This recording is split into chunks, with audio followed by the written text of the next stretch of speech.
Hello everyone. We will continue in today's session the chemical properties of aldehydes and ketones. And in today's video, children will be talking about nucleophilic addition reaction. Now, first we should be knowing why they undergo nucleophilic addition reaction. Because when you talk about alkenes and alkynes, they are undergoing electrophilic addition. So what you do is you will write carbonyl group, that is CO group. This is H or it can be R based upon if it is aldehyde or ketone. This is R. So if this is H, it is aldehyde. If this is R, it is ketone. That means the properties will be nearly the same for both aldehydes and ketones. Of course, reactivity order and all might be different. Now there is a multiple bond between carbon and oxygen, sigma bond and pi bond. We know that the oxygen is more electronegative, so it will try to pull the electrons towards itself. So this will acquire negative and the carbon will acquire a positive charge. So now because carbon has acquired the positive charge, what will happen is it can be attacked by a nucleophile. So suppose you have a nucleophile. Nucleophile has a negative charge on it. It's nucleus loving, right?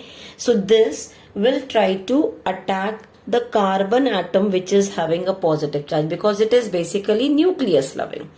So what it does, it will come and form a bond with this carbon atom, right?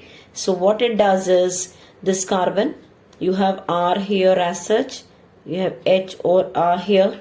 This will now have only O with the minus charge, right? So and here you will be having a nucleophile getting attached to it. Clear?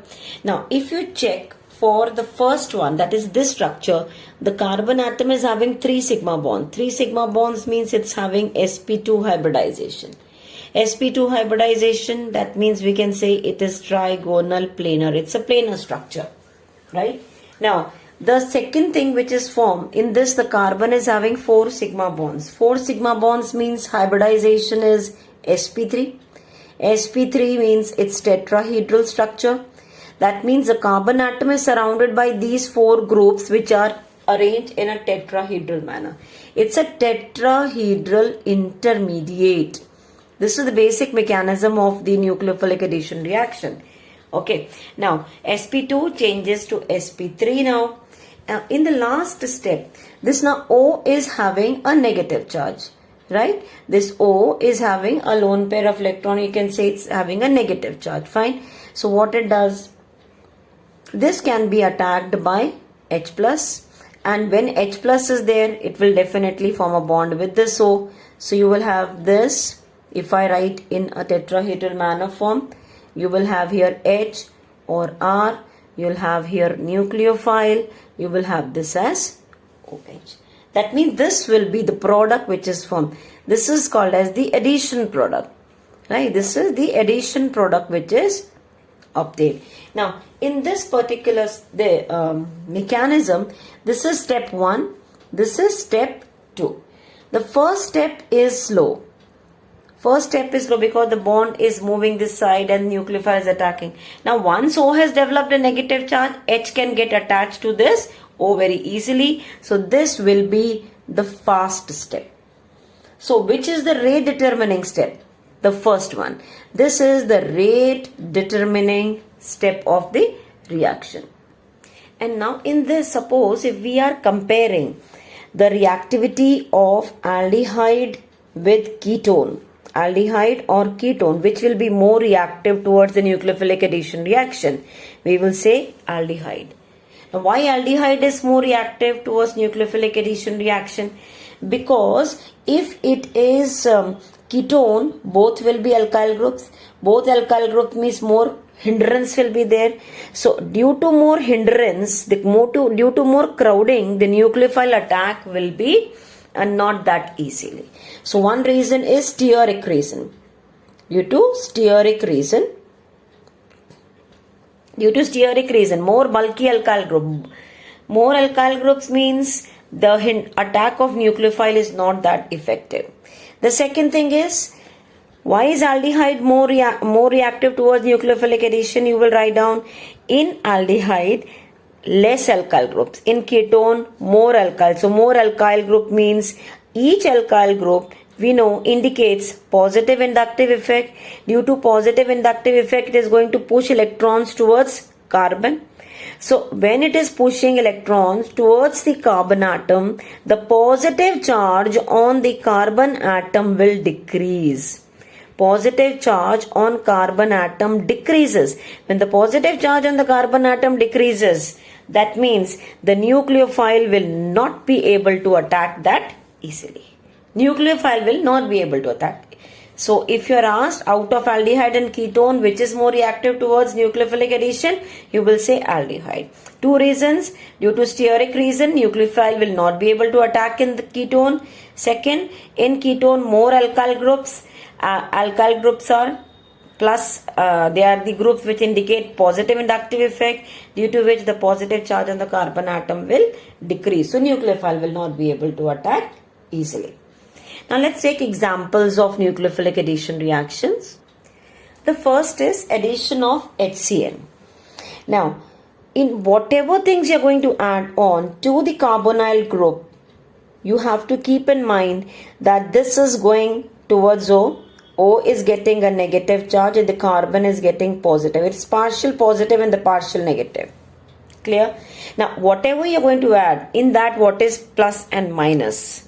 That you have to keep in mind. The positive part from here will get attached to O and the negative part on the carbon atom.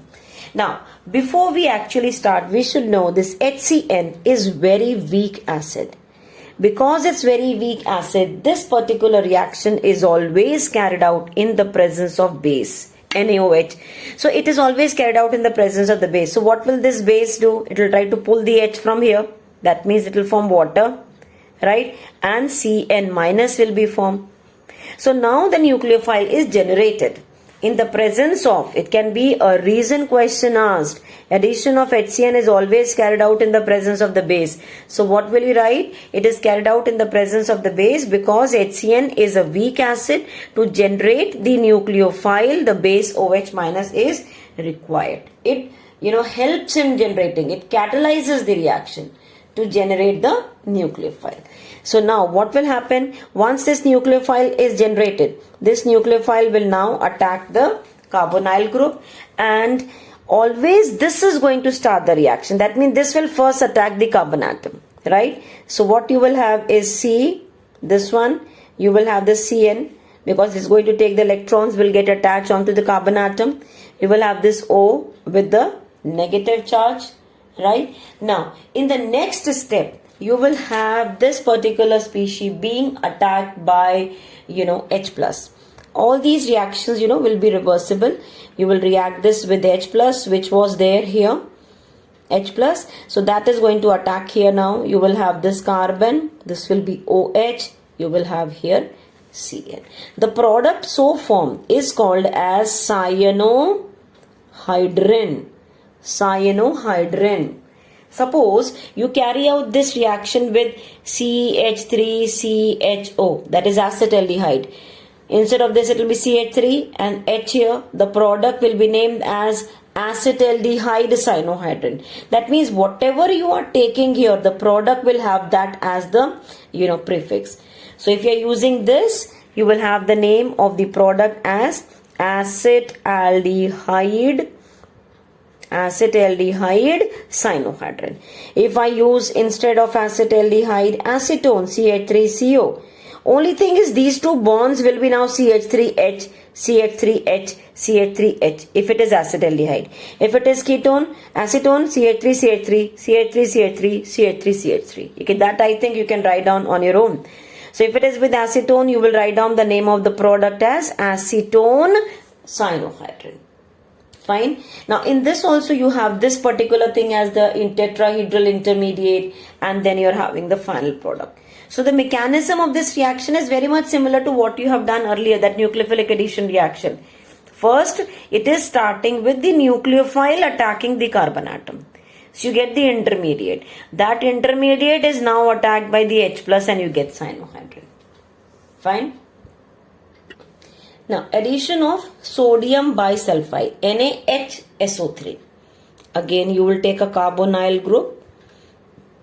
What is to be added? NaHSO3. How will this ionize? You ionize it. Na plus HSO3 minus. So now this NaHSO3 will be attacking this carbonyl group. As I said, this goes here, this gets partial negative, this gets partial positive. The negative part will attack here, positive part will attack here.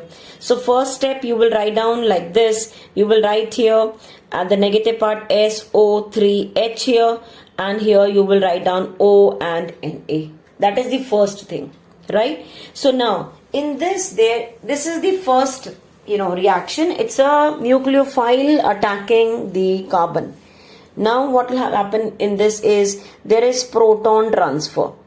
In this particular reaction itself, there is internal transfer of the proton occurs in this. That means this Na and this H, they interchange the positions because O with H forms a stable bond.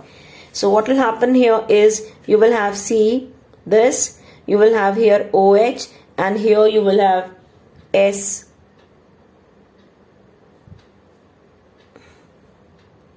SO3Na.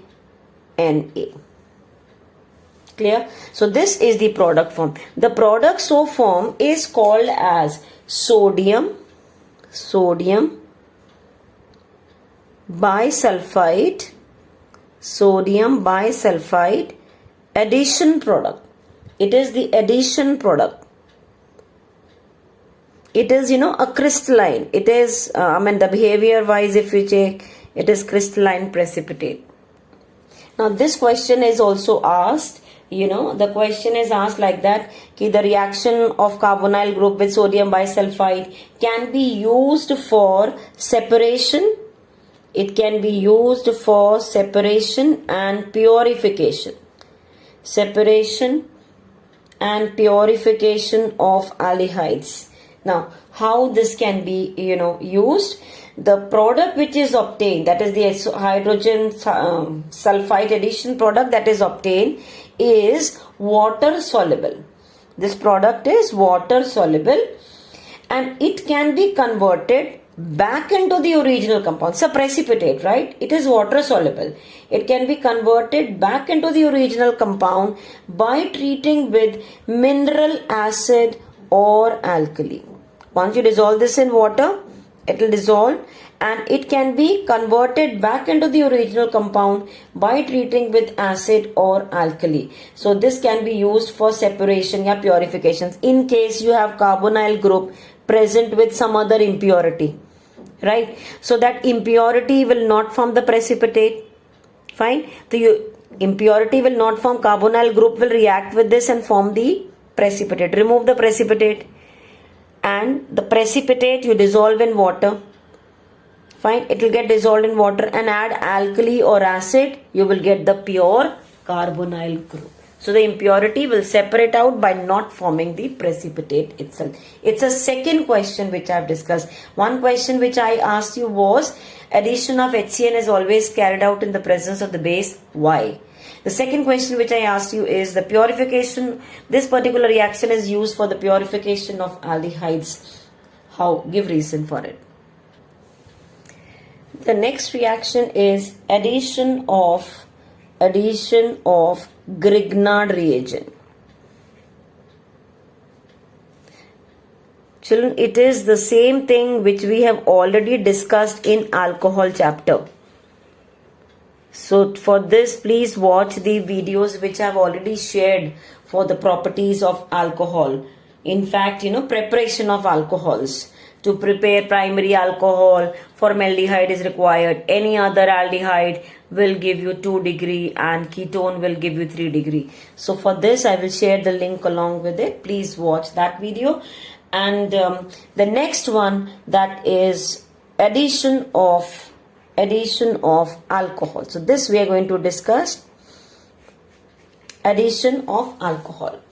Now, if you check, the reaction says like this, carbonyl group, right? This particular reaction is always carried out in the presence of acid. Say HCl, you can say, right? Now why? Because H plus is required for the reaction.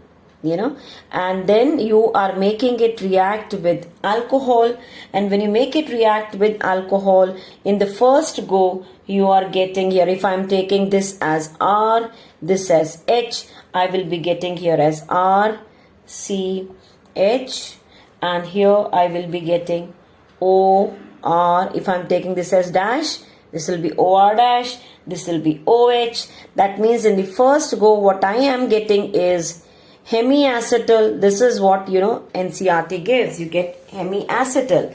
Actually, if you are just learning, what you will do, this is more negative. This will pull electrons toward itself. It will get partial negative. This carbon will get a partial positive charge, right? When you're adding on alcohol to it, alcohol is having RO minus and H plus. So this RO minus, alkoxide ion, that is a negative part, will attach the carbon atom, and H will attack on the oxygen atom. So you are getting this hemiacetal. And actually speaking, if you write down the next product, what will happen is one more alcohol you write here, one more alcohol, you remove the water molecule, and what you are left over with is RCH. You have here OR dash and OR dash. This is acetal. This is as per NCERT. So basic thing which you are learning, carbonyl compound, alcohol. Always when you carry out nucleophilic addition reactions, you first see what you are adding, how it is going to ionize, as RO minus H plus. So the negative part to carbon, the positive part to O. I wrote it. This is hemiacetal. Still there is H over here. One more alcohol will add on. To reverse I wrote, one water will be eliminated. You will write here minus one water molecule. So that OR dash will attack here also. This is acetal. Now for this, how actually it is happening, we are going to discuss its mechanism. So now for the mechanism of this reaction, addition of alcohol, what you have is, we started the story with carbonyl group. I am taking say aldehyde. I told you this reaction is carried out in the presence of H plus first. This is going here, this is getting partial negative, carbon is getting partial positive. So you first attach this H onto O. So you will get here R, C, H, O, H, and carbon gets a positive charge. Right? Now this carbon, when it gets a positive charge, it will be attacked by alcohol. Right? Alcohol is having two lone pairs of electron on O. So what it does is, through the lone pair, it gets attached to O, to the carbon atom. Through this lone pair, it will get attached onto the carbon atom. So I will attach it here and I'll write, this is R, C, H. Here I will write O, R and H. One lone pair is only left now. This O is having 3 bonds, will get a positive charge, and this OH is written here. I hope this part is clear. Through this lone pair, it will get attached onto the carbon atom. O having a positive will never be happy with. So what it does, it takes this bond electrons towards itself, and H comes out as H plus. So what happens in the next step is, this H plus will come out. So minus H plus I'll write. What is left over now? R, C, H. Here it is OH. Here you have OR. Now that H has gone out. Got it? Now what will happen is, that H plus which has come out here will get attached onto the lone pair of electron on this O. Right? So this O is having the lone pair. Here it is hindrance because of the R. So this H will come and get attached on the O. So what this does is, you will have R, C, H. You have here OR. Here you have O, H. One more H comes and get attached here. Now only one lone pair left over, and you have this positive charge. Fine till here. Again, O will never be happy with getting positive. It tries to take this electron towards itself, and it comes out as water. It comes out as water. When this comes out as water, this carbon will now get a positive charge. So you'll have R, C, HOR. This will be now having a positive charge. Clear? Now carbon getting a positive will now again be attacked by one more alcohol. Right? This is hemiacetal. This is hemiacetal. Now one more alcohol will be adding on. This lone pair, through this lone pair, it will get attached on the carbon atom. So what you will have is R, C, H. You have here OR. Here you will have O, R and one lone pair. Again this O getting, 3 bonds will get a positive charge. Again this O will not be happy of getting a positive charge, so it will try to take the electron towards itself, will get the electrons back. You will have here this R, H, OR and one more OR. This H will come out as H plus. That means that H plus was only used as a catalyst. It is only providing that proton. Okay, so I hope the mechanism is clear. Once again, if you want, carbonyl group. This H is always attacking the O first. Right? When it attaches here O, carbon gets positive. This positive will now be attacked by alcohol. You will get this. O will pull the electron. H plus will come out. This H plus will now get attached on the other oxygen. That OH will form this. Come out as water. You will have here carbon getting positive because this bond has shifted here. Carbon getting positive will now be attacked by one more alcohol. One more alcohol you will have here. And this O with positive again will pull the electrons towards itself. And this H will come out as H plus. Now here there is one reason question asked, that this reaction is always carried out in the presence of dry HCl. Why? So what will you write? This dry HCl protonates, it protonates the oxygen of carbonyl group. You have seen just now. This H is protonating the oxygen of the carbonyl group. Therefore, it increases the electrophilicity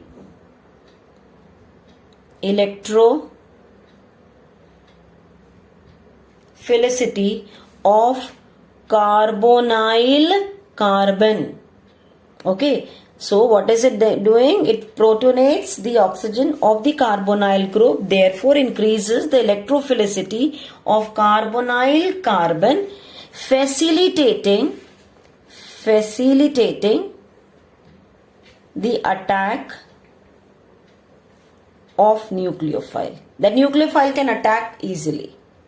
Fine till here. So children, in today's video we have discussed about the nucleophilic addition reaction. In the upcoming videos I will be talking about the nucleophilic addition elimination, oxidation, reduction, aldol condensation and all reactions we are going to discuss. Please share the video with your friends so that all are getting benefited by it. Thanks for watching.